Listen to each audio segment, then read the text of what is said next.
Ay, gabi. Ano nangyari dito sa mga ano niya, wire?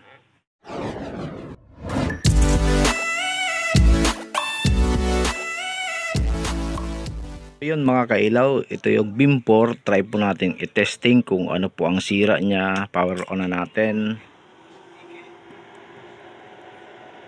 Yun, gumana na po siya.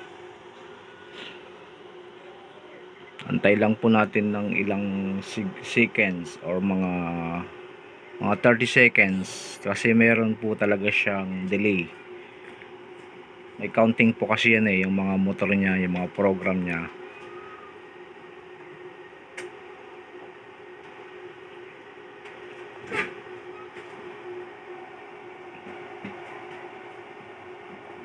Yun ang tagal.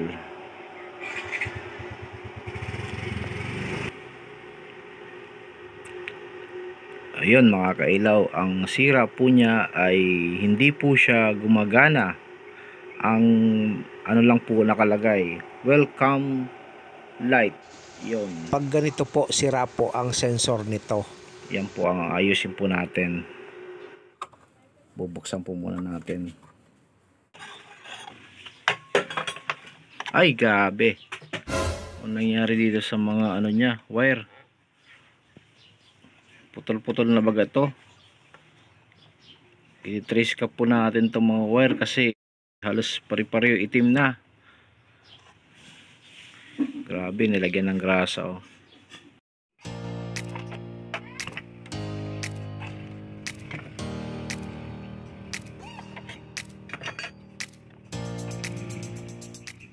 Pag ganito po kasi ang sira, marami ng putol, babaklasin po lahat ito, yung loob niya talagang babaklasin po natin para idugtong po ulit natin sana wala na siyang short.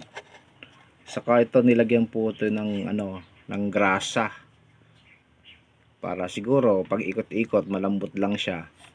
Kaso ganun pa rin, puputulin pa rin naman niya ang wire niya, lalo na pag tuloy-tuloy po ang ikot niyan. Ayun, grabe yung grasa oh. Linisin din po natin yan. Mga kailaw, sa mga nagtatanong po kung ano po ba mga sira ng ibang mga ilaw nila, minsan hindi po natin basta-basta na re-replyan kung ano po ang sira. Kasi iba-iba po ang nagiging sira kasi ng mga ilaw. Kagaya po nito, welcome light. Tapos, yung binuksan ko po siya, putol-putol na rin ang mga wirings niya dito oh. Pag ganito po ang ang sira, matrabaho po ito. Kailangan po nating baklasin lahat, pati yan, kasi huhugutin po natin ang mga wirings po niyan. Kapag bulb naman po ang nasira, medyo matrabaho din po yan kasi huhugutin nyo po yan, pati ito huhugutin yan saka sa loob. Pag mga beam kasi medyo matrabaho po siya kasi marami po siyang mga tornilyuhan, marami nakakabit sa mga motor, ito sa mga prism. Minsan baka mawala pa yung alay nyo po. Kaya sa mga nagtatanong po, minsan hindi natin na-replyan, kaya pasensya na po. Kaya minsan pinapayo ko po na kailangan pong dalhin po talaga sa supplier o kaya sa tech para ma-check po ng maayos ang unit nyo po para sigurado. Ayun mga kailaw, testing po muna natin. Nakabaklas po siya oh. Bago po natin hanapin, bago po natin idugtong itong mga wire, ito na po yung mga wire, binagputol-putol ko na po yung iba kasi tumigas na po siya. Baga ko sa parang na siyang alambre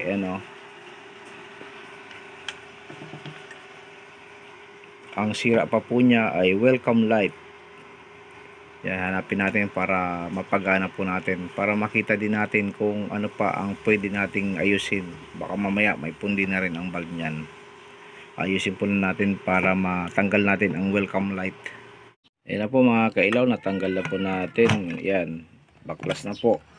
Pati yung kinakabitan ng motor, kailangan nating ilabas yung bituka niya. Ito na po yung mga wirings siya oh. Hugutin po natin yan para ma-check natin kung saan ang linya, kung saan ang mga putol niyan.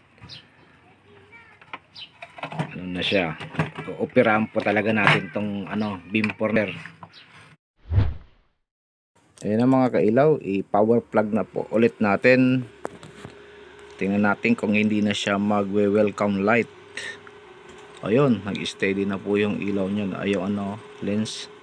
Tingnan po natin kung hindi na po siya ayun, hindi na po siya nag-welcome light mga kailaw. Gumana na po ang function niya. Pansinin niyo po yung ulo niya, gumagalaw-galaw na. Kanina ayaw, hindi mo mapipindot tong LCD kasi welcome light. Ngayon okay na, gumagana na. Ang problema natin, hindi po siya umiilaw. Baka mamaya mga pundi. Yan. Tingnan po natin.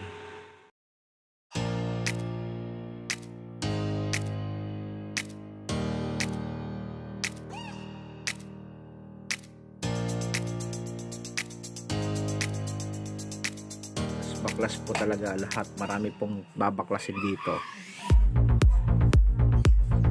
Mga kailaw, i-testing na po ulit natin. Naayos na po natin. Sana hindi siya pumutok. Welcome light. Antayin lang po natin kung good na po siya. Malalaman natin kung may pundi pa ba talaga ang bulb or wala na. Antayin lang po natin konti. Ayun, okay na. Ayun mga kailaw, gumagana na po ang beam 4. Buti walang pundi ang bulb niyan.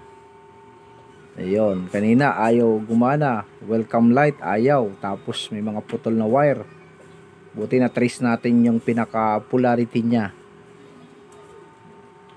Mapapansin ko lang dito, medyo mahina pa ang ilaw na tama niya, halos madumi na. Kailangan din nating i-overall linisin yan para mas maging sharp po ang tama niyan.